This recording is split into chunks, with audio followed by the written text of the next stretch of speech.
이번 주 한 주는 굉장히 빠르게 또 바쁘게 막 돌아가는 것 같아요. 내일 모레는 또 G12 내셔널 새로 시작하는 교회들 이제 24개 교회가 신청을 해서 지금 도우려고 준비 중이고, 황성진 네트에 5개 교회가 지금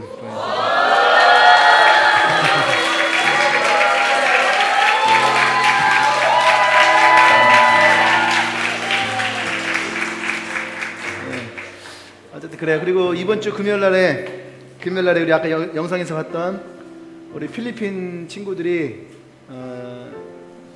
7명이 나오게 됐어요. 원래는 연초부터 그 선교사님을 파송한 교회에서 초청을 했어요. 한 15명 정도 나오려고 준비했는데 비자랑 여권이 나오질 않았어요. 그래서 다 나오질 못하고 7명만 간신히 여권이 나왔어요. 그래서 내일 모레 이제 한국에 들어오고, 주님의 교회는 금요일 날에 오게 될 거예요. 금요일 날 오게 되는데 이제 예배가 몇 번 없거든요. 주일 한 번, 수요일 한 번, 그 다음에 금요일 한 번 이렇게 있는데, 원래 초청한 교회에서 주일, 수요일, 금요일을 다 예배를 드리자 그랬는데, 현지에 있는 그 목사님이 이번에는 꼭 금요일 날에는 주님의 교회를 갔으면 좋겠다. 지난번에 우리 갔을 때에 싱가포르 가기 전에 2박 3일 정도 필리핀에 들려서 리더 수련회를 했어요. 리더 수련회를 하면서 그분들에게 얘기를 했거든요. 한국 사람들이 오면은 돈도 주고 먹을 것도 주고 옷도 주는데 우리는 당신들에게 그렇게 줄 게 없다. 우리 교회도 가난한 교회다. 우리가 여러분들에게 줄 수 있는 것은 복음밖에 없다. 그래서 이틀 동안을 수련회를 했어요. 근데 첫째 날에 그분들이 많은 은혜를 받았어요. 그리고 둘째 날에 아침에 9시부터 시작을 하게 돼 있는데, 평소 같으면 9시 반 10시쯤 돼야지 그분들이 교회를 온대요. 근데 이미 8시 반 이전에 그분들이 와 계신 거예요. 근데 올 때 그냥 온 것이 아니라 근래에 교회를 나오지 않았던 분들, 그러니까 뭐 선물을 주고 먹을 걸 줘도 이분들이 이제는 오지 않는 그런 분들인데, 어제 은혜 받고 그분들에게 찾아갔나 봐요. 그래서 너가 교회 가야 된다. 그래서 그분들을 붙들고선 와 있었던 거예요. 그랬더니 딱 들어갔는데 선교사님이랑 또 현지의 목사님들이 너무 놀라시는 거예요. 저분들은 이제 교회 안 나오시는 분인데 와 있다는 거죠. 여러분, 돈과 선물과 옷이 영혼을 구원할 수 없는 거예요. 오직 복음이 영혼을 구원하는 거예요. 예수님을 따랐던 수많은 사람들이 있어요. 오병이어 역사가 일어났을 때에 많은 사람들이 외쳤어요. 거기 있던 5,000명이 저 예수를 우리의 왕으로 삼자. 그래서 사람들은 예수님을 쫓아다녔어요. 예수님은 그 무리를 떠나서 한적한 곳으로 가셨다가 배를 타고 호수를 건너 다른 마을로 갔어요. 근데 이 사람들이 또 배를 타고 그 예수님을 찾아온 거예요. 왜요? 예수님이 계시면은 먹는 문제 해결되니까. 2000년 전에 먹는 문제가 얼마나 컸겠어요. 먹는 문제 해결되니까. 근데 예수님이 그렇게 말씀하지 않았거든요. 내가 생명의 떡이다. 나를 먹는 자는 영원히 줄이지 아니할 것이다. 그들이 그 말을 듣던 사람들이요, 저 예수가 미쳤는가 보다 하고 예수를 떠나가요. 근데 예수님과 함께 있었던 제자들도 그런 예수님의 모습을 보고 어떻게 합니까? 그 길에서 예수님을 떠나가더라는 거예요. 어쩌면 그게 사람의 모습인 것 같아요. 그래도 예수님은 그것에 실망하지 않았어요. 그리고 뭐라고 했습니까? 내가 곧 길이요 진리요 생명이다. 나사로의 집에 가서는 죽어서 믿는 자들, 또 살아서 믿는 자들에게는 더 이 구원이 일어날 것이다. 할렐루야. 복음이 그만큼 중요하다는 거예요. 그래서 그 교회에 사우스빌이라는 교회가 있는데, 그 교회에서 목사님이 오시면서 금요일에는 꼭 주님의 교회에 가서 기도를 했으면 좋겠다. 지난번에 같이 갔을 때 16명의 친구들이 함께 저를 도와서 이 수련회를 했거든요. 근데 우리 젊은이들 기도하는 걸 보고 그 목사님이 굉장히 인상이 깊었나 봐요. 그래서 금요일에는 주님의 교회를 갔으면 좋겠다. 그래서 초청한 교회에 스케줄을 변경을 시켰어요. 그래서 금요일에는 주님의 교회로 옵니다. 그리고 캠퍼스 전도하는 것도 함께 하고 먹고, 그 다음에 금요일에 기도하고, 다음날 토요일날에는 함께 이렇게 좀 놀이공원이라든지 그런 데 가서 좀 놀려요. 스케줄을 보니까 여러분들이 다 말할 수는 없지만 내 한숨이 나오더라고. 그래도 외국에서 왔는데 쇼핑이라든지 사진 못해도 구경은 할 수 있잖아요. 근데 너무 이게 열악한 거예요. 놀이공원을 가는데 타는 것도 아니고 자유여행권도 아니고 입장. 그래서 너무 가슴이 아픈 거야. 그래서 선교사님한테 스케줄 변경 좀 합시다. 그렇게 하지 말고 우리가 좀 돈을 좀 댈 테니까 좀 병 좀 해서 합시다. 그렇게 얘기를 했어요. 그때 너무너무 좋아하시는 거예요. 언제 또 그들이 나올 수 있겠어요. 그래서 하려고 합니다. 일부 예배 때는 그래서 특별 헌금 한번 했는데 일부 예배 때는 제가 마음에 감동이 와서 이렇게 했어요. 뭐냐면 아까 우리 화선이가 헝그콜링 하면서 한 달에 한 번 금식하면은 어떤 친구는 2,000원, 3,000원, 어떤 사람은 5,000원 되잖아요. 그거 한 번만 하시면 돼요. 뭐 10,000원, 20,000원, 50,000원, 10,000원 하라는 거 아니에요. 그냥 2,000원, 3,000원 혹은 5,000원. 또 어떤 사람은 뭐 이번 주에 뭐 스케줄 가운데 뭐 스테이크 같은 거 먹을 스케줄이 돼 있으면은 그거 하시면 돼요. 다행히 저는 이번 주에 스테이크 먹을 스케줄이 없어요. 그래서 아까 우리가 일부 예배 때는 그렇게 특별한 거 한번 했어요. 그거 모아서 교회에서 좀 충당해서 올 때 그 친구들 좀 먹는 거랑 또 함께 할 수 있는 거를 좀 하려고 합니다. 그리고 지원해 주셔도 돼요. 금요일날에는 홈스테이 할 거거든요. 그래서 함께 자고 싶은 사람들은 신청을 해주시면 돼요. 그래서 여러분들과 함께 잠을 잘 수 있도록. 영어 못해도 괜찮아요. 바디랭귀지를 하면 되니까. 그래서 함께 하루는 우리랑 함께 스테이를 할 거예요. 그래서 여러분들이 관심 있는 분들은 얘기를 해주시면 되겠습니다. 어떻게 2부 예배 때도 해야 되나?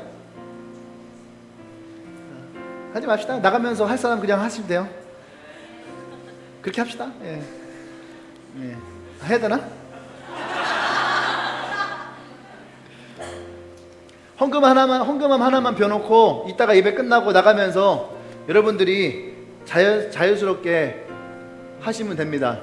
그러면은 그거 1부 예배 때 했던 거랑 2부 예배 때 한 거랑 함께 모아서 필리핀에서 오는 친구들 함께 우리가 섬길 수 있도록 할게요. 저기 보면은 아래에다가 올려놨어요. 위에 거 말고 아래 거. 거기다 여러분 나가시면서 자연스럽게 하시면 됩니다. 마음에 감동 오셔서 이번 주나 뭐 이번 달이나 한 번 내가 금식 한번 하겠다 하시는 분들 있으면은 하시면 돼요.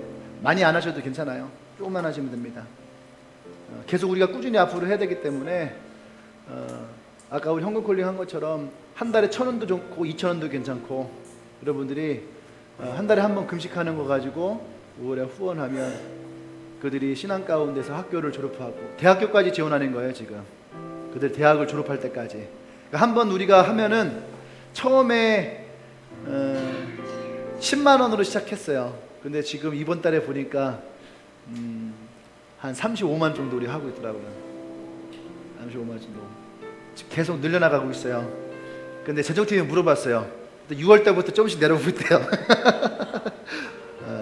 다시 올라가야죠. 치고 올라갈 일밖에 없는 거야.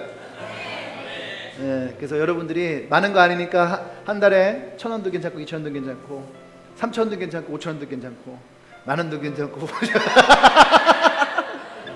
여러분들이 부담이 되지 않는 선에서 해주면은 그거 가지고 우리가 계속 후원을 하도록 하겠습니다. 아멘.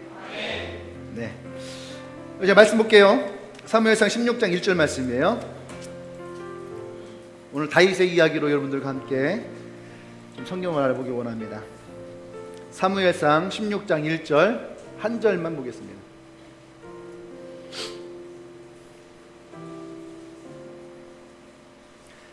같이 읽겠습니다. 시작.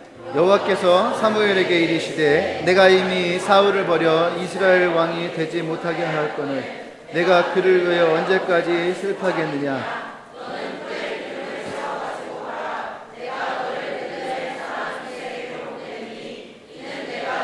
아들 중에서 한 왕을 보았느니라 하시는지라. 아멘. 제목과 같이 시작. 기름 부음과 모습. 예. 참고로 우리 관객교회 성도 여러분, 저희는 주보 없습니다. 예, 주보 없어요. 주보를 주면은 사람들이 자꾸 이제 와서 고개만 숙이고 있어요. 그 주보를 없앤 지가 한 4년 된 것 같아요. 예, 그래서 모두가 다 저를 볼 수 있게. 예, 볼만 하잖아요? 안 그래? 옆 사람에게 계세요. 너보다 낫다.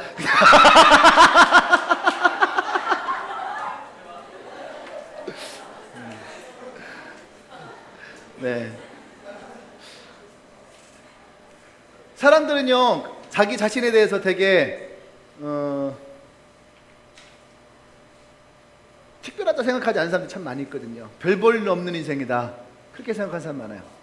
그런데 성경에서는 우리에게 뭐가 되냐면은 빛나는 인생이라는 거예요. 빛나는 인생. 할렐루야.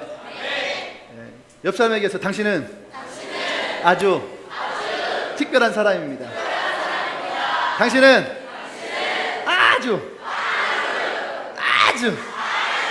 겁나게 특별한 사람입니다.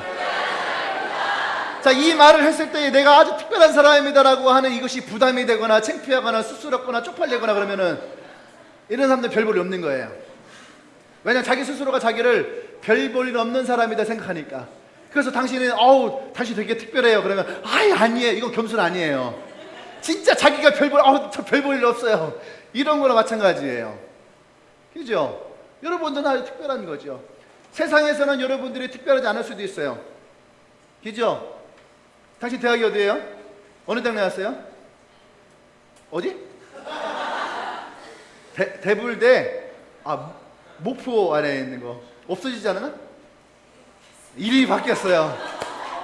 이러면 갑자기 등에서 식은땀 나고 갑자기 머리가 확 풀기 시작하고 괜히 대불대라고 했나? 예, 그죠? 사람들이 성경에서는 기름을 부을 때에 세 종류의 사람에게 기름을 부어요. 첫 번째는 제사장, 자기의 백성들을 하나님 앞에 죄를 사함받을 수 있게 제사지는 제사장. 그 다음 선지자, 하나님의 말씀을 그의 백성들에게 위로부터 아래로 말씀을 선포해주는 제사장. 그 다음에 왕에게 하나님이 기름을 부으신 거죠. 오늘 나오는 사울도 사무엘을 통해서 그의 기름을 부었어요. 그래서 기름을 붓는다는 것은 아주 특별한 사람이에요. 아주 특별한 사람. 구약에서는 세 종류의 사람에게만 이 기름을 부었어요. 근데 신약 시대에는요, 베드로 사도가 우리에게 뭐라 했냐면 너는 왕 같은 족속이요, 왕 같은 족속이요, 거룩한 제사장이며 또 그 밑에 보면은 아름다운 복음을 전하는 자라, 이렇게 얘기를 했어요. 그러니까 그리스도인의 삼중직에 대한 것을 신약 시대에는 우리에게 했다는. 왜 그렇습니까? 그리스도가 우리 안에 계시기 때문에 그래요. 그래서 여러분들은 기름 부음 받았다는 얘기예요. 아멘? 구약 시대에 태어났다면 여러분들은 진짜 별 볼 일 없는 거예요. 2000년 전에 태어났으면 별 볼 일 없는 거예요. 이 시대에 태어났으니까 별 볼 일 있는 거예요. 예수 그리스도 여러분 다 기름 부음 받을 믿습니다. 그러니까 여러분들은요, 아주 소중한 사람이고 아주 특별한 사람인 거예요. 근데 세상의 소리를 많이 듣는 거죠. 세상의 소리를. 넌 대학이 어디 나왔니? 너는 토익 점수가 몇 점이니? 옆 사람 물어보세요. 당신의 토익 점수는 얼마입니까? 대답은 하지 말아요. 그 질문만 하는 거예요. 질문만. 당신의 토익 점수는 얼마인가요? 질문만. 또 물으세요. 지금 너 얼마 있니? 말을 하지 말아요. 창피할 수 있으니까. 동전밖에 없으면 어떻게 해 이거? 그 질문만. 네. 근데 이러한 질문들이요, 우리로 하여금 어떻게 만듭니까? 우리를 가난하게 만들어요. 우리를 별 볼 일 없는 인간처럼 여겨줘요. 예. 지방대에 나왔다. 그 지방대라는 것이 나로 하여금 누군가를 만났을 때 어떻게 해요? 작게만 주눅들게 하고 작게 만드는 거죠. 저는 안 그렇거든요. 제가 이제 서울에서 이제 목사님들을 만나서 목사님들이랑 같이 막 뭔 일 하고 그러면은 이제 장신단하고 목사님들이 저에게 물어요. 황 목사님은 몇 기세요? 물어봐요. 전 대니셜 하는데요. 그분들이 아유 죄송합니다 목사님. 왜 죄송할까? 내가 지방에 있는 대학원 나온 게 죄송할 일인가? 그분들이 나한테 사갈 만큼 죄송할 일, 내가 그만큼 죄를 짓는 거야? 그게 죄송할 일이에요? 그거 내가 그랬어요. 왜 죄송하세요? 그랬더니 이게 아니 뭐 저는 장신대 나온 줄 알고 말을 돌려요. 근데 저는 제가 그래요. 목사님 저는 장신대 가고 싶은 생각이 하나도 없었어요. 얘기를 해요. 저 진짜 없었거든요. 저는 제가 나온 대전신학교가 너무 좋아요.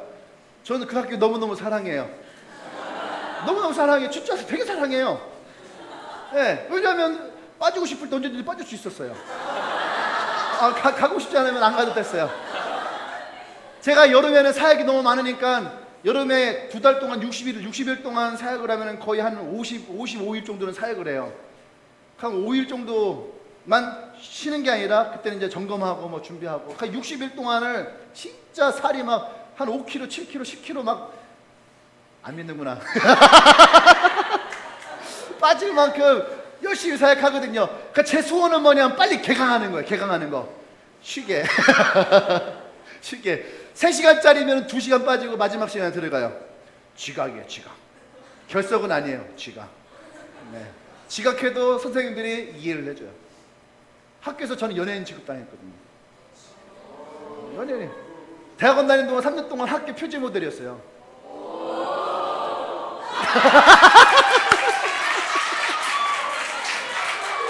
진짜라니까.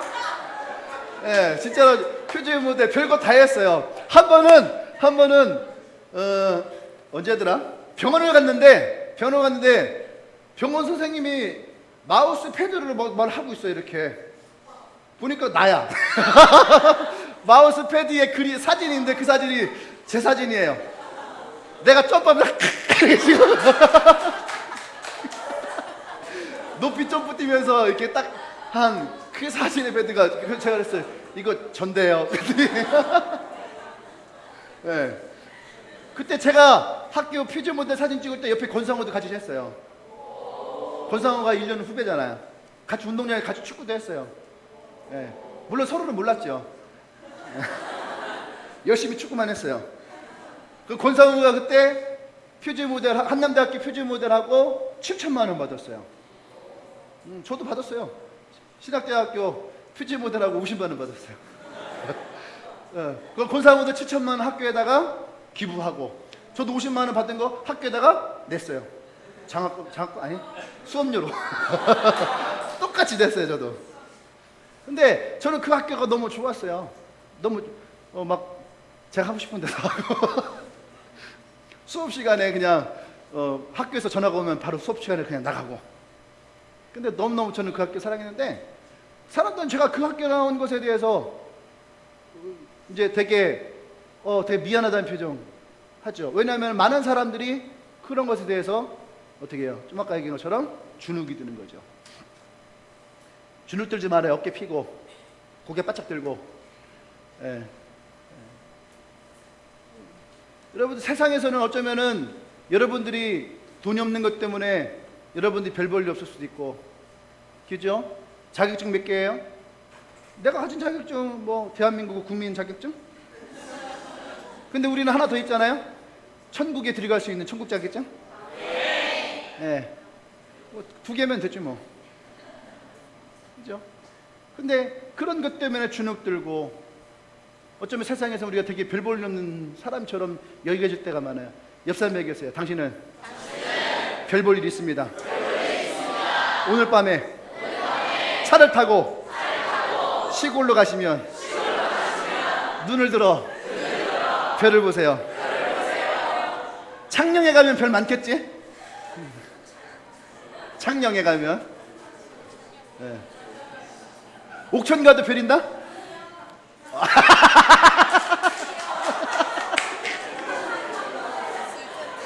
야, 옥천도 시골이잖아. 덕현이네 고향인 영월 갔더니요, 별이요, 와, 엄청나게 많더라고요. 그 천문대도 있어요. 천문대도 올라가 봤거든요. 천문대도 갔는데 달이 너무 밝아서 별이 안 보여요. 와. 언제 한번 가볼까요? 네, 뭐 버스만 빌릴 수 있으면. 그런데 어쨌든 여러분의 인생은 별볼이 있다는 거예요. 왜? 하나님이 여러분들에게 아주 특별한 사람으로 기름을 부었기 때문에. 오늘 성경에 나오는 다윗도 그런 사람이에요. 굉장히 별볼일 없는 사람이에요.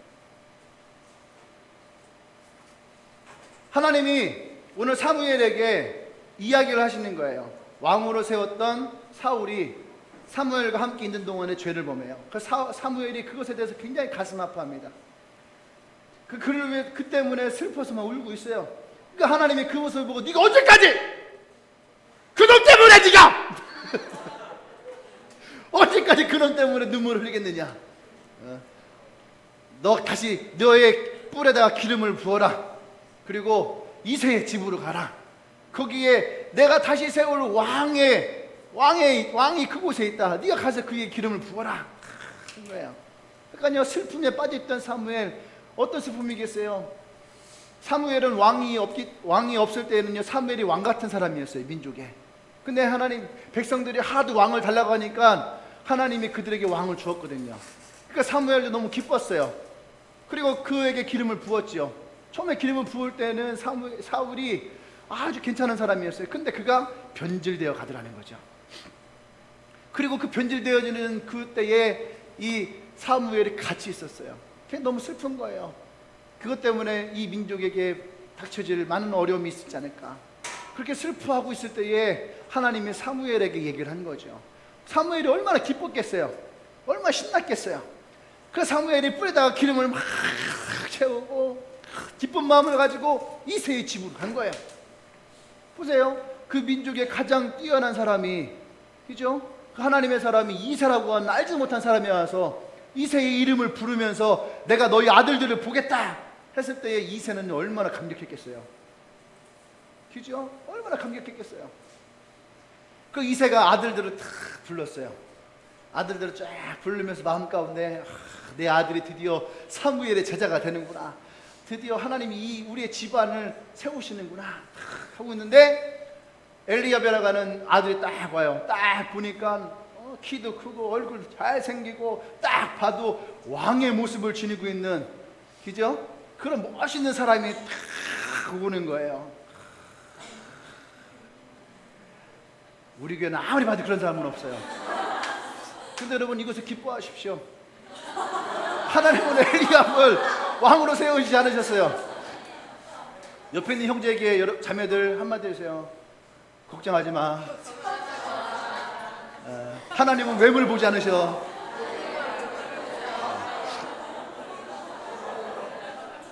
하나님은 외모를 보지 않으십니다. 근데 여러분, 이 말을 잘 이해해야 돼요. 얼굴 잘생겼냐 못생겼느냐, 그가 가졌느냐 없었느냐, 그게 아니에요. 하나님이 외모를 취하지 않으시고 마음의 중심을 본다는 얘기는 뭐냐 하면, 다윗은 보잘것없는, 보잘것없는 인생이었지만 그는 항상 하나님을 향해 있었다는 얘기예요. 그러니까 이 말을 아무데나 갖다 붙이면 안 되는 거예요. 그러니까 형제들은 항상 누굴 바라봐야 되는 거예요? 하나님을 봐야 돼. 자매를 보면 안 돼. 누굴 봐야 돼요? 하나님을 보는 거야. 하나님을 보고 있으면은 여러분을 바라보는 자매가 생기는 거야.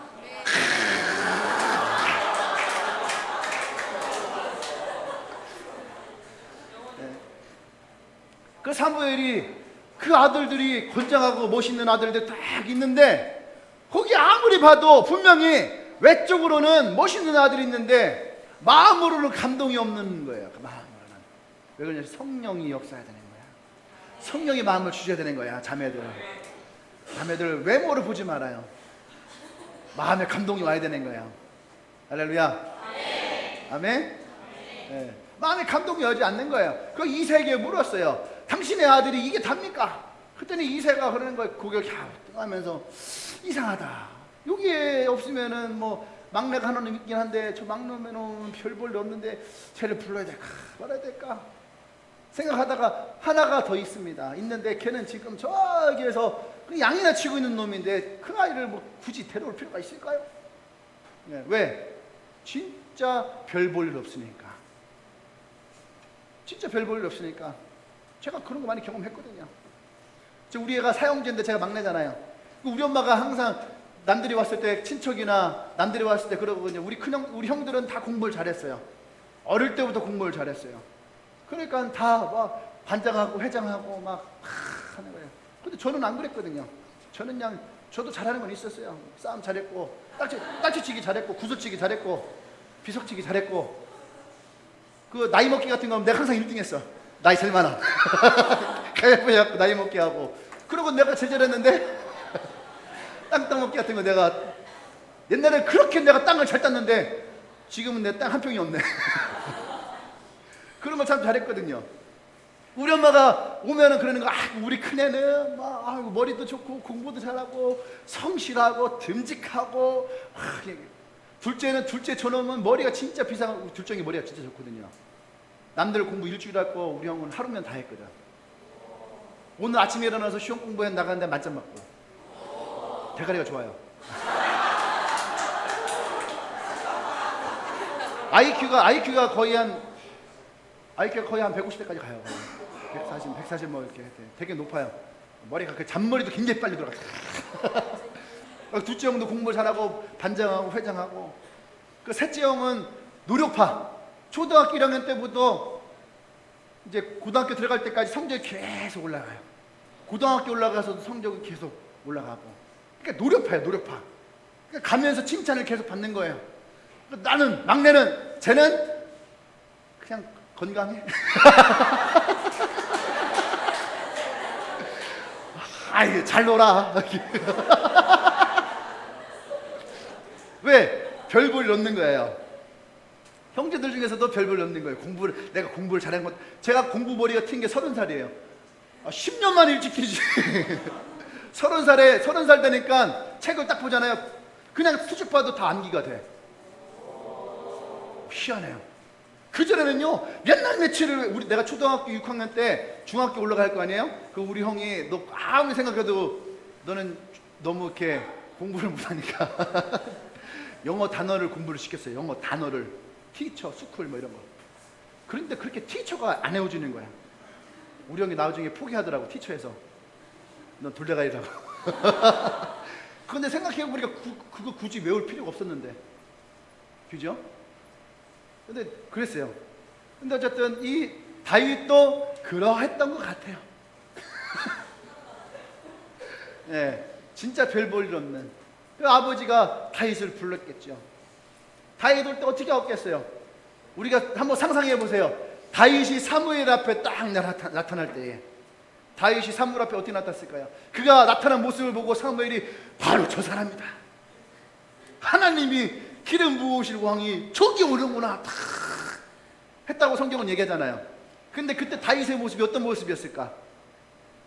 망토를 두르고 머리띠를 탁 하고 멋있는 남자 모습처럼 뭐 이렇게 왔을 것 같아요? 아니죠. 그랬을까요? 다윗! 아빠가 불러 빨리 가! 그러니까 다윗도 막 잠자다가 침 흘리고 뭐 떡지기 딱 떡지고 어? 아빠! 그러니까 그래서 막 해놓고 갔겠죠? 갈 때 어떻게 갔겠어요? 자기가 항상 갖고 다니는 거 있잖아요. 돌팔매질. 아빠! 아빠! 불러서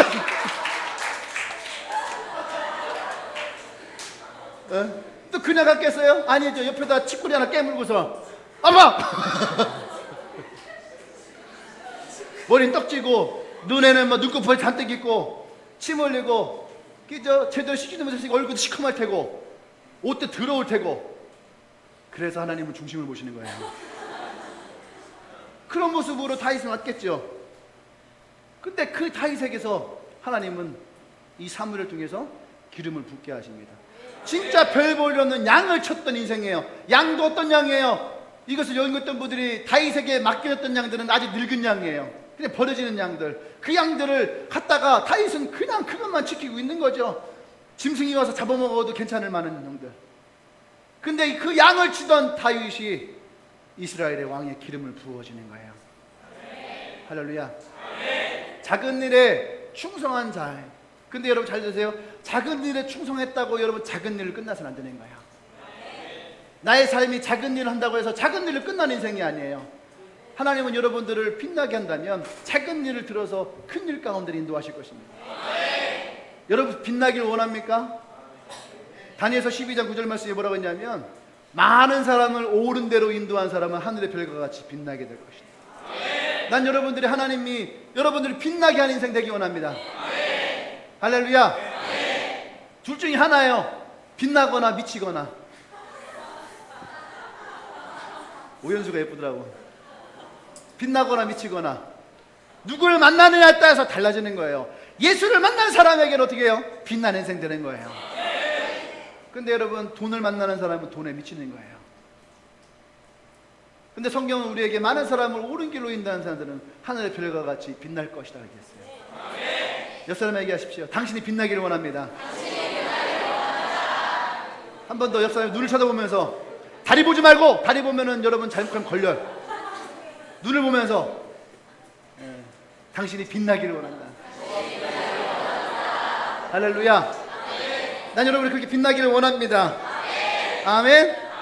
아멘. 오늘 이 빛나는 인생을 살아가기를 원했던 이 다윗도요, 하나님의 기름 부음이 임합니다. 새로운 시작에는 새로운 순종이 필요한 거거든요. 할렐루야. 또 새로운 시작에는 또 새로운 섬김이 있어야 되는 거예요. 아멘. 오늘 이 다윗이 어떻게 새로운 인생을 살아가게 되는가, 나는 그것을 여러분과 함께 나누고 싶어요. 근데 여러분 새로운 인생이라는 것은요, 보세요. 새로운 인생이라는 것은 이전 것이 이어져서 내가 오늘 그 길을 타고 새롭게 나가는 것이 아니에요. 성경에서 얘기하는 새로운 인생은 다른 인생을 얘기하는 거예요. 아멘. 그래서 예수님이 뭐라 합니까? 이전 것이 지나갔으니 보라 새 것이 되었도다. 이전 것은 찾아볼 수 없는 새 것이에요. 아멘. 만약에 그 안에서 이전 것을 찾아낼 수 있다면 그것은 옛 것이 이어져 가는 거예요. 근데 예수님 우리에게 뭐라 합니까? 옛 것을 버리라는 거예요. 그 누구든지 그리스도 안에 있으면 새로운 피조물이라, 새롭게 만들어졌다라는 거예요. 그래서 예수님 만난 사람들을 보세요. 예수님 만난 사람들이 왜 운명이 바뀌는 겁니까? 옛사람의 모습을 살아갔던 사람들이 예수를 만나면서 그 운명이 변하는 거예요. 양을 치던 다윗이 기름 부음을 받은 이름이 인하여서 양을 치는 인생을 살아가지 않았어요. 그 나라의 왕으로 인생을 살아가게 되어지는 거죠. 앞을 보지 못하였던 그 소경 바디메오 인생을 보세요. 그는요 거지였고 소경이었고 그 운명은 그가 그곳에 한 자리에 머물러서 남들에게 동냥질하는 인생을 살았어요. 근데 어느 날 그가 예수를 만나게 되죠. 예수를 만나면서 그의 운명이 바뀌어지는 거예요. 더 이상 그 자리에 앉아서 구걸하는 인생이 아니라 그는 예수를 만나고 눈을 뜨고 그 길을 따라서 즉시 예수를 따라가는 예수의 제자의 인생으로 바뀌어져 버린 거예요. 우리가 예수를 만나고 운명이 바뀐다는 그거예요. 옛 모습을 그대로 지니고 오는 것이 아니라 전혀 다른, 이전과는 전혀 다른 인생을 살아가게 되어지는. 아멘. 오늘 다윗도 그런 인생을 살아가게 됩니다. 기름을 부어지면서 그의 인생이 전혀 다른 길로 가게 되어 있어요. 하나님 여러분들의 기름을 부으실 때에는 여러분의 인생을 하나님이 인도하시게 될 거예요. 근데 그 인도에는요 어떤 일이 있냐면은 내가 다 이해하지 못하는 일들이 생기는 거예요. 그래서 기름 부음과 무슨 일을 하는 거예요. 내가 다 하나님이 나에게요 목사가 되게 했어요. 저는 원래 목사가 되고 싶은 생각 별로 없었거든요. 목사가 되게 했어요. 그 목사가 될 때 꿈을 꿨어요. 어떤 꿈을 꿨을까요? 내 큰 교회의 목사가 돼야 되겠다 꿈을 꿨어요. 그래서 나에게도 기회가 찾아오잖아요. 그죠? 기회가 찾아오고 스카우트하는 일들이 일어나는 거죠. 근데 그때 하나님이 저에게 얘기하는 게 뭐예요? 개척하라 이거예요. 그렇죠? 모순이죠. 하나님이 내가 너를 크게 사용하겠다 근데 크게 사용하라고 했으면 큰 교회로 가야 될 거 아니에요. 근데 가장 작은 교회로, 그것도 사람도 없고 돈도 없고 백도 없고 건물도 없고 땅도 없고 아무것도 없는 곳에다가, 근데 거기서 하나님이 하나 막 흔들리고 이제 한 대 맞으면 갈 것 같은데 거기다가 마지막 크로스 펀치를 그냥 팍 때리는데 뭘 때리냐면은 나를 도울 수 있는 모든 사람들의 관계를 다 끊어버리는 거죠. 그래서 철저하게 혼자만 남겨지는, 내가 생각하지 않았던 새로운 길로 하나님이 인도하시는 거예요. 그때는 누구만 봐야 돼요? 진짜 하나님만 봐야 되는 거예요. 보고 싶어 보는 게 아니라 하나님밖에 볼 수가 없는 거예요. 그거 있잖아, 방에다가 너랑 나랑 둘이 미안해. 우리 너무 많이 있었잖아. 너도 많이. 너랑 나랑 둘을 방에다 가둬놨어. 보고 싶잖아도 나랑 원양이 둘만 계속 봐야 되는 거야. 그죠? 그런 상황이 있죠? 특히 우리 형제들 자매들 보고 싶잖아도 한 방에 항상 함께 있는. 네. 그렇죠. 네. 하나님이 그렇게 너 놓는 거예요. 하나님이 그렇게 하나님밖에 볼 수 없게 너 놓는 거예요. 할렐루야. 네. 내가 생각하지 않았던 전혀 새로운 길로, 전혀 다른 길로. 저는 야망도 있고 꿈도 있었잖아요. 청년사역 해갖고 책 쓰려고 준비도 다 해놓고, 그 청년도 진짜 부흥시켜놓고, 이제 내년쯤 되면은 책 써야지 했던 그 시점에서 갑자기 개척을 시켜버렸으니까. 개척하면서 얼마나 많은 어려움이 있고, 얼마나 많은 상처를 받고, 얼마나 내 자신이 비굴해지고 자존심이 깎이고 있는지 몰라요. 근데 하나님이 그렇게 해요. 얼마나 모순이에요.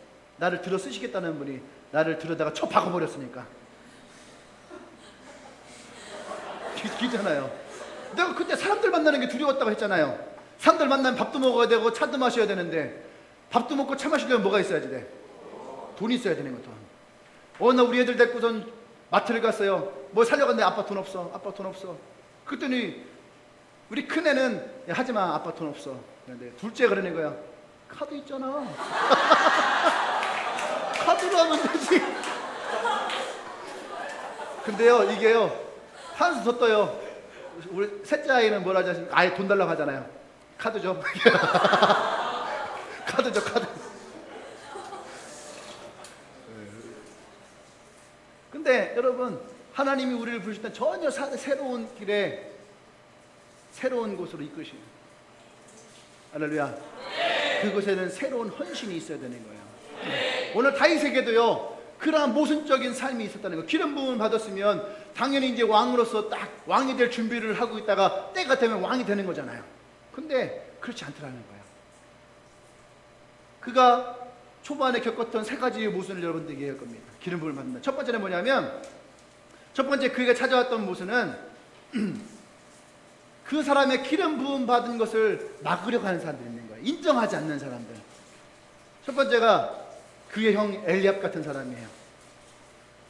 사무엘상 17장 28절에 보면은 전쟁터입니다. 아버지가 다윗에게 전쟁을 치르고 있는 형들에게 가서 먹을 것을 좀 전해주라고 얘기를 해요. 그래서 그는 이 먹을 것을 가지고 전쟁터에 나갑니다. 그런데 가봤더니요, 그곳에 골리앗이라고 하는 아주 거대한 동물이 아니고 이제 그 블레셋의 장수가 딱 있는 거죠. 근데 그가 하나님을 막 욕하고 있는 거예요. 너희 하나님은 어디 갔느냐, 이 겁쟁이들아 하면서 막 하나님을 막 욕하는 거예요. 근데 그 소리를 들으면서도 이스라엘의 모든 군사들은 두려워하면서 벌벌 떨고 아무 말도 하지 못하는 거예요. 다윗이 그 모습을 보고 골리앗이 그 얘기를 들으면서 다윗이 그러는 거, 저이 싸가지 없는 놈이 하나님을 욕하냐고. 내가 저놈을 확 쳐버려. 확.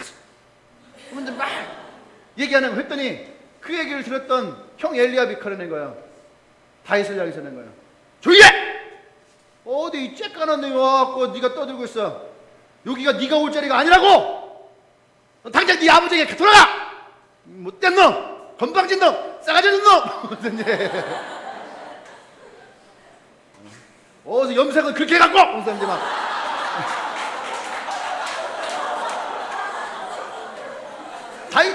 다윗이 그때 염색했거든. 그래갖고 막 뭐라 한 거예요. 잘 보세요. 기름 부음 받았다는 건 뭐냐면 우리가 하나님을 헌신했다는 거거든요. 사람들은 우리의 헌신을 질투할 수도 있고 비난할 수도 있고 인정하지 않을 수도 있어요. 특히 형이 엘리압 같은 사람은요, 보세요. 자기가 이 집의 장자예요. 장자기 때문에 항상 이 집에서 대우를 받았던 건 누구예요? 장자예요, 장자. 당연히 사무엘이 왔을 때에도 자기에게 기름을 부을 거다 생각을 했어요. 근데 듣지 않았어요. 그렇게 하고 누구에게 기름을 붓지 하고 이렇게 하고 있는데 갑자기 막내가 하나가 막 이렇게 하면서 오는데 사무엘이 눈이 반짝반짝 하더니 다윗을 보더니 다윗에게 놓고 기름을 부어요. 누구 앞에서? 엘리압 앞에서. 그의 마음에 시기도 있었을 거고 질투도 있었을 것이고, 그죠? 미움과 원망도 있었을 거예요. 막내, 한 번도 자기 경쟁 상대로 여기지 않았던 막내가 사무엘로부터 기름 부음 받을 때에 이 엘리압은 질투가 있었을 거예요. 근데 그런 다윗이 와서 떠드는 모습을 보고 엘리압이 가만히 있었겠어요? 뭐라고 했어요? 여러분들이 하나님의 헌신할 때에 여러분 어쩌면 여러분의 가장 가까운 사람이 인정하지 않을 수 있어요. 저도 그랬거든요. 제가 신학대학원 간다고 했을 때에 우리 둘째 형이 그랬어요. 너 같은 놈이 신학대학 가면은 한국 기독교가 망한다. 잘 생각해라. 그리고 제가 신학대학 가는 것을, 대학원 가는 걸 별로 좋아하지 않았어요. 막 비난했어요. 욕했어요. 진짜 갈 사람 없는가 보다. 너 같은 놈이 가게. 그래서 내가 목사 안수 받기 전날에 우리 형이 저를 조용히 불렀어요. 성진아, 지금도 늦지 않았다. 네가 여기서 지금 포기하면 돼. 그런데 네가 내일이 되고 안수를 받으면 돌이킬 수 없는 일이 일어나는 거야. 오늘 밤에 네가 다시 한번 잘 기도하고 생각해라. 굳이 네가 그 길을 가야 되는가? 그렇게 하고 이제 목사 안수를 받았어요. 받았더니 우리 아버지가 우리 형에게 그랬어요. 더 이상 황 목사한테 이 새끼 저 새끼 하지 말라고. 이 새끼 저 새끼 하지 말라고. 우리 형들이 아무 말 못하고 가만히 있었어요. 기독교 집안에서는요, 목사가 대빵이에요. 그렇게 하고 있는데 그날 밤에 집에서 고스톱을 쳤어요. 근데 우리 아버지가, 내가 이제 쓴 걸 딱 먹었는데 우리 아버지가 이놈의 새끼!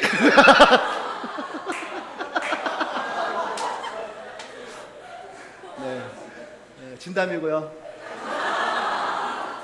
근데 어쨌든 간에 가장 가까운 사람이 나를 인정하지 않을 수가 있는 거예요.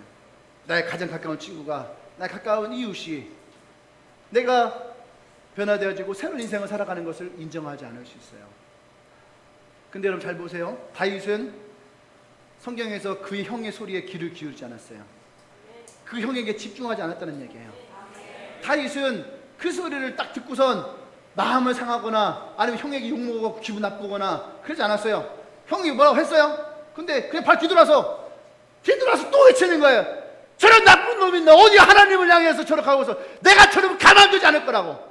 형이 바로 뒤에 있는데, 형이 여러분 그 소리를 의식하지 않았다는 얘기예요. 그가 하나님 앞에서 나왔던 그 마음을 의식하지 않았다는 얘기예요. 할렐루야. 여러분 어쩌면은 여러분의 마음을 상하게 하고 빼앗으려고 하고 여러분의 헌신과 여러분의 섬김을 보잘것없는 것을 여기려고 할 수도 있어요. 그런데 여러분 잘 보셔야 됩니다. 그 헌신과 그 섬김이 누구를 위한 것인가? 다윗이 형에게 기분 좋은 말을 하기 위해서 했는가? 아니면 진짜 다윗이 하나님을 향해서 했는가? 그러니까 여러분들은 사람에게서 상처받으면 안 되는 거예요. 그 소리에 집중하지 말아요. 그 소리의 영향력 안에 들어가지 말란 얘기예요. 할렐루야. 아멘. 그 두 번째, 다윗에게 찾아온 거절감의 상처는 어떤 거였냐면은, 어떤 누구가 그 다윗의 외치는 소리를 들은 거예요. 그래서 이 다윗이 저 골리앗을 이길 수 있다라고 하는 얘기를 듣고 그것을 사울 왕에게 얘기를 해버린 거죠. 사울 왕에게 가서 왕이시여, 저 밑에 갔더니 어떤 한 놈이 골리앗을 지가 이길 수 있다고 합니다. 그게 꼰질른 거예요, 사실은. 다윗의 그 모습을 보고 기분 나빴을 수도 있죠. 보세요, 여러분 생각해 보세요. 조그만한 애가 지가 골리앗과 싸워서 이길 수 있다고 해서 그것을 기쁜 소식으로 왕에게 얘기를 했을까요? 아니에요. 아주 건방지니까 자기네도 이렇게 있는 위축되어 있는 모습을 보고 건방지니까 가서 일러버린 거예요. 그러니까 사울왕은 그 얘기를 들었죠. 두 가지 마음이었을 겁니다. 첫 번째 마음은 뭐냐면, 진짜 이 어려운 시기를 이겨낼 수 있는 장소가 있을까? 다윗의 얘기를 듣고, 두 번째는 자기네들도 꼼짝 못하는데 그렇게 바깥에 떠든 놈이 있으니까 내가 그 놈이 어떤 놈인가 한번 얼굴 보자 하고 다윗을 딱 데리고 왔어요. 기대 반, 또 한쪽에서는 또 이제 좀 마음에 안 좋은 마음 반. 그러니까 다윗이 딱 왔는데 그 다윗의 모습을 보는 순간 그 마음에 이 두 가지가 다 어떻게 해요? 그냥 무너져 버리는 거예요. 왜요? 너무 보잘것없으니까. 너무 보잘것없으니까. 조그마한 어린아이가 하나 외쳤던 소리밖에 되지 않는 거죠. 어쩌면 여러분들은 인정받지 못한 인생을 살아갈 수도 있었을 거예요. 나 잘할 수 있어요 해도 인정받지 못할 수도 있고, 여러분의 리더가 여러분들을 못 알아봐 줄 수도 있어요.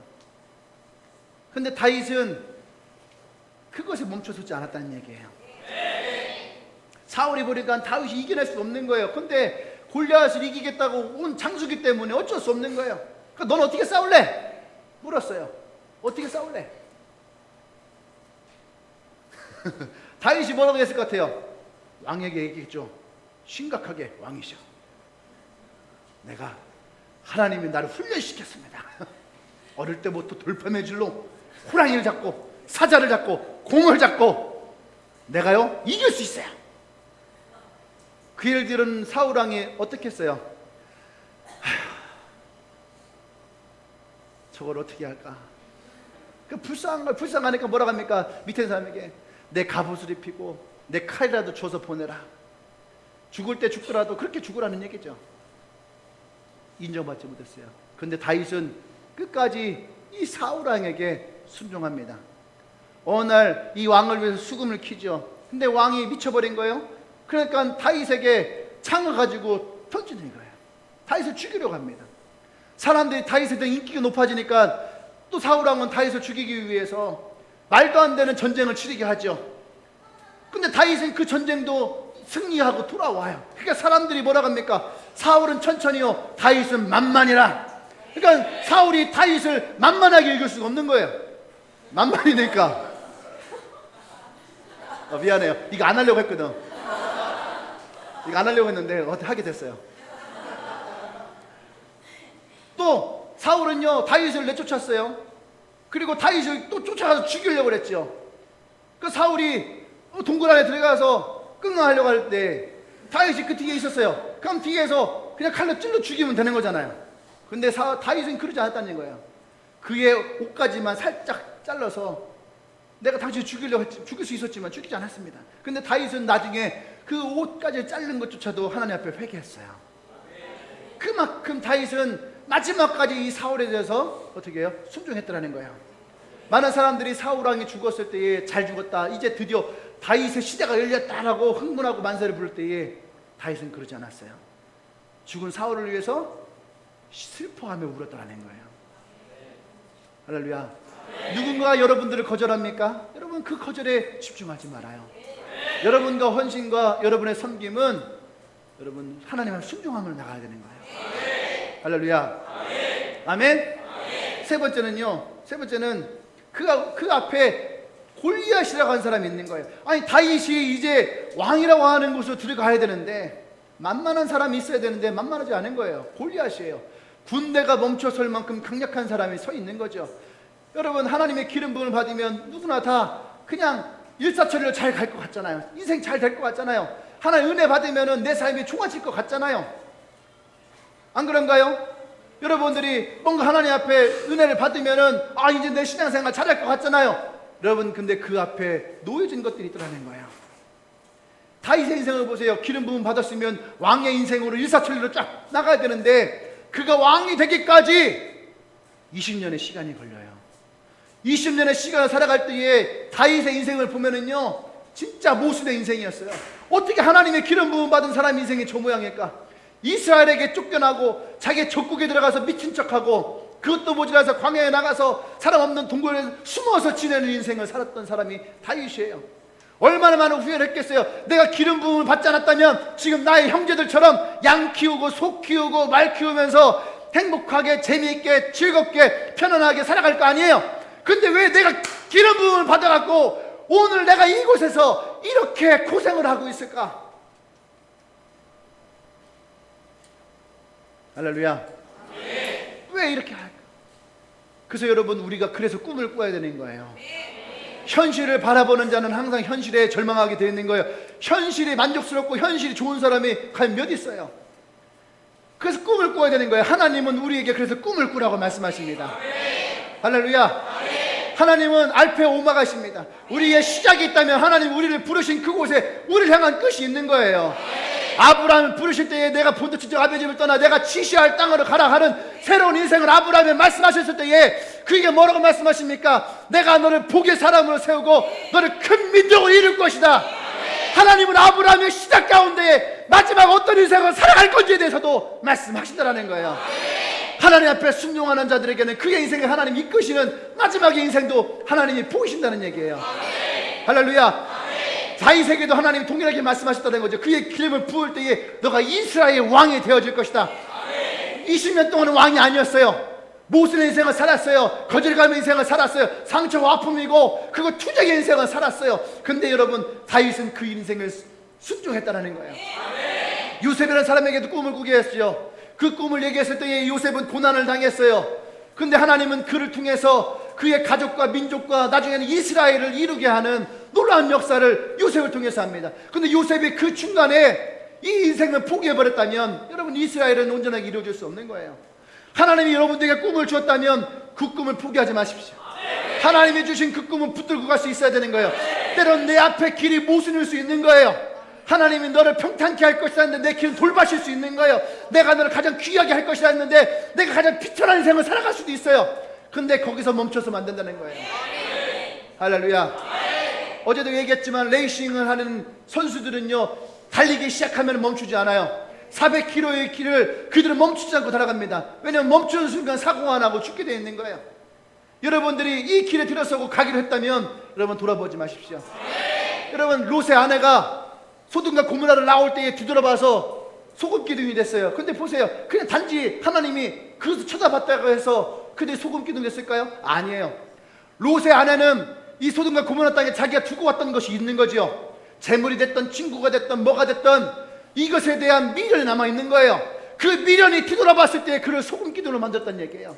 하나님이 그것을 불태우고 롯의 가족에게 새로운 인생을 살아가게 하실 때는 이제 소돔과 고모라가 아닌 새로운 땅에서 새로운 삶의 새로운 모습으로 살아가기를 원하시는 거예요. 할렐루야. 오늘 다윗에게도 그 인생을 말씀하시는 거예요. 양을 치는 인생이 아니라 이제 양이 아닌 이스라엘을 다스리는 왕으로 새로운 인생을 살아가게 하는 거예요. 그래서 새로운 시작은 전혀 다른 인생을 살아가게 하는 하나님의 계획이 있다는 얘기입니다. 할렐루야. 난 여러분들이 그런 하나님의 인생을 살아가기 원합니다. 때로는 우리 앞에 거절감도 있고요, 때로는 우리 앞에 어려움도 있고요, 때로는 우리 앞에 장애물도 있어요.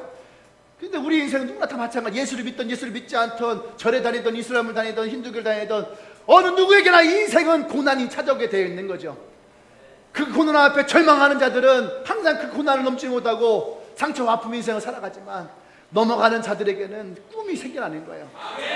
난 여러분들이 그 하나님의 꿈을 꾸기를 원합니다. 할렐루야. 다윗은 골리앗을 만났을 때 싸워서 이길 방법이 없었어요. 방법이 없어요. 어떻게 그를 이길 수 있겠습니까? 너는 칼과 단창을 오지만 나는 만군의 여호와의 이름으로 나간다, 이렇게 얘기를 해요. 무기가 없는 거죠.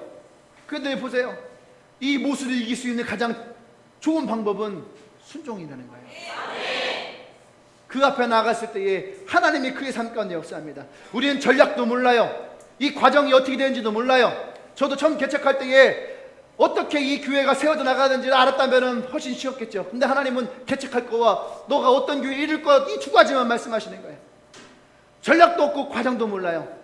근데 여러분, 하나님은 최고의 전략으로 여러분을 선택하신 거예요. 여러분이 하나님의 최고의 방법이고 최고의 전략이에요. 그래서 하나님은 여러분들을 아주 특별한 사람으로 만드시는 거예요. 옆 사람에게 한번 얘기합시다. 당신은 하나님의 최고의 전략입니다. 하나님은 다윗이 이스라엘의 이 군대의 최고의 전략이라는 걸 알고 있었어요. 그래서 그를 골리앗 앞으로 나간 거죠. 누가 봐도 그것은 무슨덩어리고 누가 봐도 그것은 게임이 안 되는 거지만 하나님은 다윗을 골리앗 앞에 내보내면서 다윗으로 하여금 골리앗을 이기게 만드는 거예요. 이것이 하나님의 방법이에요. 고린도전서 2장에 보면 뭐라고 합니까? 약한 자를 강한 자를 부끄럽게 하시겠다라는 거예요. 우리는 어쩌면 세상에서는 피천한 인생을 살아가고 빛나지 않은 인생일지 모르지만 하나님이 여러분들 한 명 한 명을 부르실 때에는 그 부르시면은 여러분들을 빛나게 하실 거예요. 주님의 교회는 빛나지 않은 교회였어요. 작은 교회였어요. 지금도 작은 교회고, 근데 앞으로는 이 교회가 작은 교회가 아니에요. 할렐루야. 하나님이 이 교회를 더욱더 빛나게 하실 것입니다. 왜요? 이유가 뭐예요? 많은 사람들을 옳은 길로 인도하기 때문에.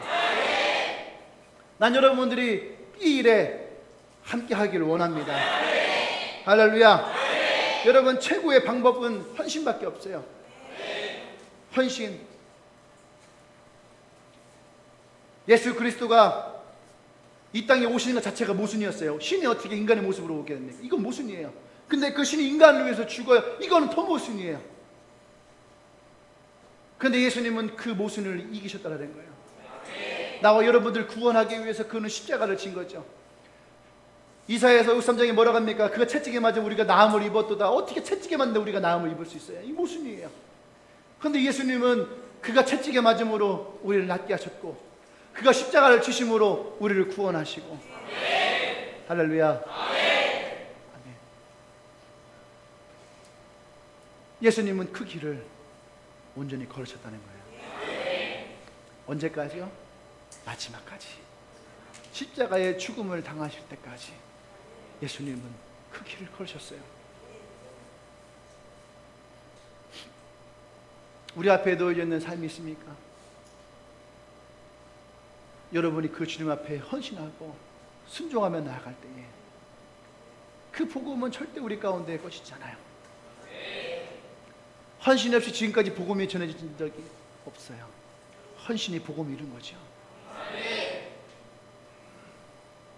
그들의 헌신과 그들의 섬김이 2000년이 지나 지금까지도 예수 그리스도의 복음을 이 땅 가운데 전하고 있어요. 지금도 수많은 사람들의 땀과 눈물이 헌신이 되어서 복음을 전하고 있어요. 하나님의 최고의 전략은 여러분의 헌신이에요. 누가 물었어요. 사도 바울에게 왜 굳이 하나님이 이렇게 해서 복음을 전하게 합니까? 그때 사도 바울이 한 건 딱 하나예요. 하나님은 전도의 미련한 방법을 통해서 이 복음이 전해지기를 원한다. 고린도전서 1장에 있는 말씀이에요. 왜 그래요? 여러분 한 명 한 명이 하나님의 최고의 전략이기 때문에. 여러분이 한 명 한 명이 그 하나님의 기름 부음이 있는 사람이기 때문에. 그래서 하나님은 여러분 한 명 한 명을 사용하기를 원합니다. 할렐루야. 양을 지키던 자가 왕이 되었어요. 그냥 양만 지켜도 됩니다. 하나님이 하실 것은 이미 다 하신 거죠. 선택은 여러분이 있는 거예요. 그냥 여러분이 살아갔던 그 인생대로 그저 그냥 양 치우면서 평안한 인생을 살아갈 것인지, 아니면 기름 부음이 임하여서 왕이 되고자 하는 그 인생으로 여러분들이 나아갈 것인지. 다윗은 양을 치는 인생으로 끝내지 않았죠. 여러분들도 여러분의 인생을 그대로 받아들이기를 원하십니까? 아니면 여러분의 인생이 하나님 안에서 새로워지기를 원하십니까? 그럼 우리는 그 하나님의 기름 부음을 받아들여야 돼요. 내 앞에 놓여져 있는 내 삶에 대해서 이제는 내 것이 아니라 하나님께 되어 드리며 나갈 수 있는 그런 여러분들이 되기를 원합니다. 할렐루야. 기도합시다.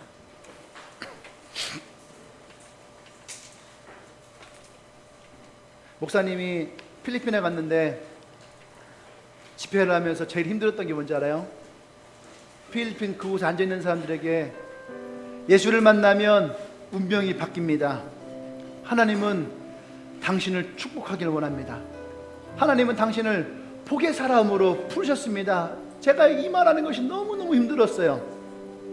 왜냐하면 그들의 삶의 모습을 내가 보고 있기 때문에, 그들이 형편이 어떤지를 내가 알고 있기 때문에, 그들이 예수를 만난다고 해서 지금 이 운명이 바뀔 수 있을까?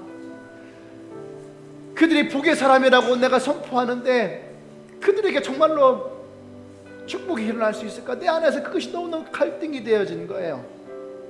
그래서 제가 그 말을 해야 되는데, 제가 그 말을 선포해야 되는데 입이 떨어지지 않는 거죠. 그래서 울면서 제가 선포했어요. 예수를 만나면 분명히 바뀝니다. 지금 나의 삶은 고단하고 오늘 내가 무엇을 먹어야 될지 걱정하는 염려하는 인생일지 모르지만, 하나님은 당신을 택하였고 당신이 예수 그리스도의 복음을 인정하고 받아들이면 당신의 운명은 바뀝니다. 당신의 자녀의 운명도 바뀝니다.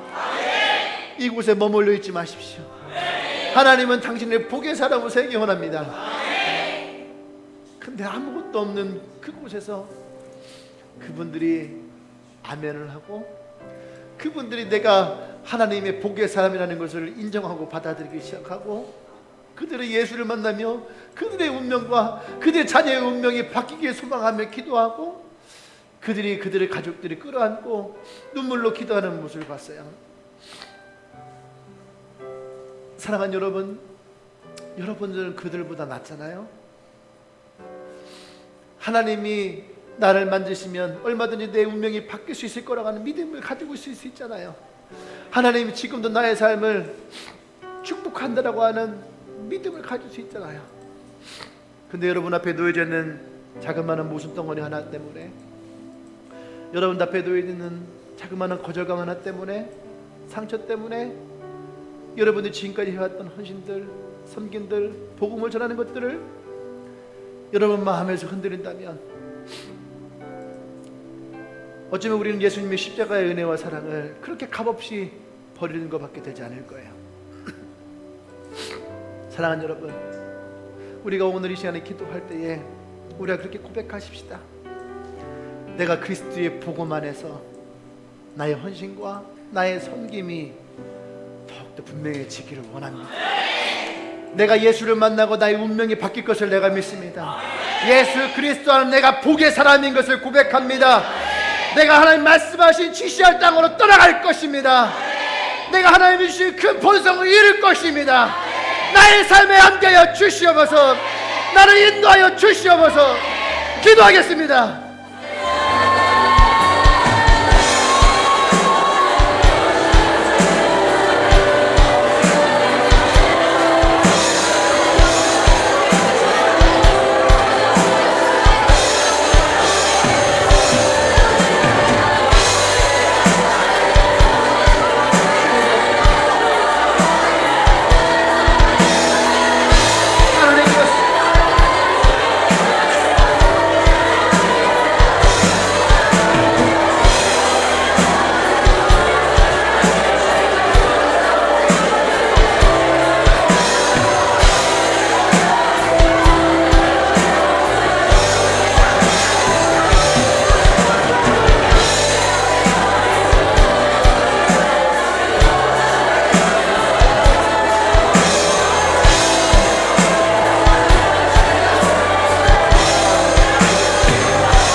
하나만 더 기도합시다. 여러분들 가운데에 누군가에게 거절을 받고 누군가로부터 상처를 받고 그런 게 있나요? 오늘 성경에서는 기름 부음 받은 자들에게는 그 일이 일어난다는 거예요. 여러분, 그들을 용서하려고 하지 말아요. 그냥 그들을 사랑하려고 하십시오. 나의 헌신과 나의 섬김과 나의 사랑이 우리 가운데 복음대로 일어난다면 우리는 요한일서의 말씀을 이루는 거예요.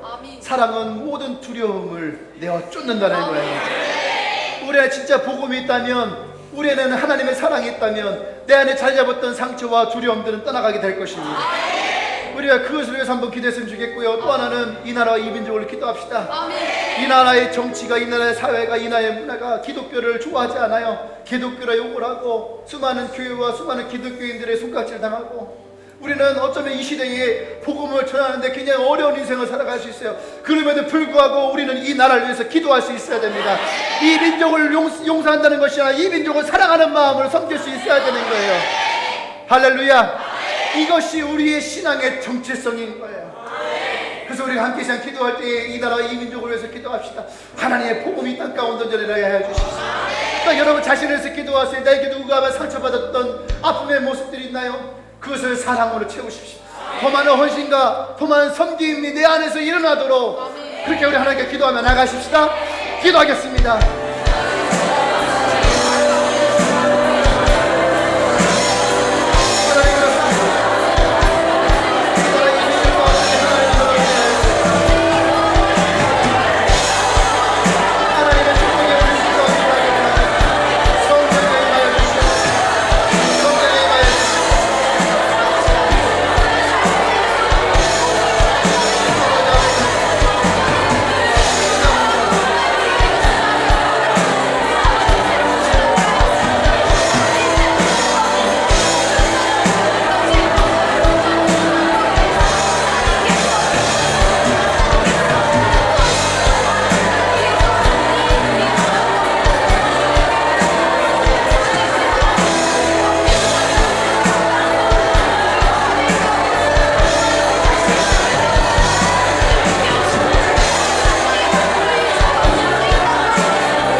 사랑하는 여러분, 꿈을 꾸어도 꿈을 이루지 못하는 사람이 있어요. 왜냐하면 잘못된 것을 선택하기 때문에 미워하고 원망하고 비난하고 정죄하고, 그것은 자기가 의롭고 자기가 그것을 해야 된다고 생각하지만 사실은 여러분 그것은 잘못된 거예요. 근데 우리는 잘못된 것을 선택한 것 같지만 올바른 선택을 한 것들이 있죠. 용서해야 되고 사랑해야 되고 섬겨야 되고. 그 성경은 우리에게 뭐라 합니까? 네 원수를 사랑하라 이렇게 그래요. 이것이 얼마나 모순된 거예요. 근데 예수님은 자기의 창을 찌른 사람을 용서하시고, 자기에게 비난하고 채찍질을 하고 침을 뱉고 돌을 던졌던 사람들을 위해서 십자가를 지셨거든요. 그게 예수님의 사랑이에요. 난 여러분들이 그런 예수님의 꿈을 꾸기를 원합니다. 더 낮아지고 더 겸손해지고 더 섬기며 진짜 그리스도의 사랑과 복음이 우리 가운데 풍성히 거하도록, 그 일에 여러분들이 하나님의 최고의 방법이에요. 난 여러분들이 그 일을 되길 원합니다. 할렐루야. 주님, 그렇습니다. 이들이 주님 앞에 기름 부음 받고 진정 이 시대에 하나님이 원하시는 최고의 전략과 방법으로 하나님 앞에 사용되어지기를 원합니다. 한 명 한 명 주님이 기름 부으시고 왕같은 제사장으로, 거룩한 백성으로, 아름다운 소식을 전하는 자로 주님이 세워 주시옵소서. 할렐루야. 할렐루야. 그렇게 우리 가운데 역사하신 하나님을 찬양합니다. 오늘도 우리 안에 그렇게 임하실 주님을 찬양합니다. 예수를 만나며 새로운 인생이 시작되어지는 모든 인생을 축복합니다. 하나님 기름 부어 주시옵소서. 할렐루야. 할렐루야. 예수님의 이름으로 기도합니다. 아멘. 할렐루야.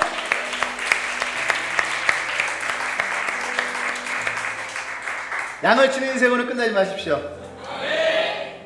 이 시대에 하나님의 정말로 여러분을 사용하는 멋있는 인생 살아가길 원합니다. 아멘. 네. 옆 사람에 다시 한번 선포합시다. 당신이 세상에서 가장 빛나길 원합니다. 할렐루야. 아멘. 다시 한번 하나님께 영광 드립니다.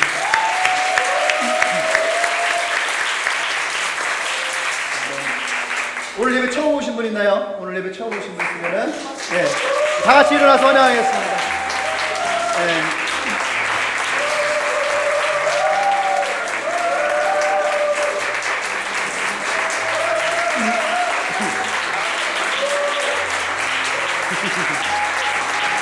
환영합니다.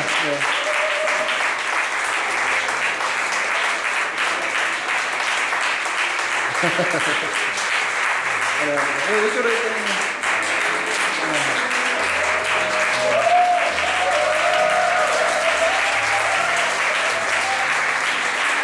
환영합니다. 오늘 많은 분들이 오셨고요. 오늘 또 여기 인도네시아 친구도 한 명 왔어요. 안녕. 네, 여러분들 다 축복하고 환영합니다. 우리가 새로운 시작이라고 하는 이 주제 가운데 사실 말씀을 나누고 함께 기도할 때에 오늘 여러분들이 함께한 것이 저는 하나님의 큰 축복이라고 생각을 해요. 새로운 시작은 큰 결단이 필요하지 않아요. 새로운 시작은 오늘부터 시작하면 되거든요. 어려운 것도 시작되지 않아요. 자그마한 만남부터 시작이 되어지는 거예요. 오늘 그 작은 만남이 오늘 우리 안에 이루어졌다 생각을 합니다. 여러분들이 예수 그리스도 안에서 그런 하나님의 축복의 인생이 되길 소망해요. 네, 제가 기도 한번 하겠습니다. 주님 감사합니다. 오늘 이 예배 가운데 처음 또 이 주님의 교회를 방문한 우리 형제 자매들이 있습니다. 이들 한 명 한 명을 축복합니다. 하늘의 별과 같이 빛나는 인생 되기를 원합니다. 예수님이 길이 되어주시고 인생의 진리가 되어주셔서 이들의 삶의 영원한 인생이 될 수 있도록 주님께서 기름 부어 주시옵소서. 왕같은 제사장으로 주님의 소유된 백성으로 아름다운 소식을 전하는 주님의 자녀로 살 수 있도록 주님이 함께하여 주시옵소서. 이제는 우리 주 예수 그리스도의 은혜와 하나님의 크신 사랑과 성령의 교통 역사하심이 이제 기름 부음 받은 자로 헌신하며 섬기며 하나님께 나아가기로 결단한 주님의 교회 모든 성도들 위해 지금으로부터 영원토록 함께 하시기를 간절히 축원하옵나이다. 아멘.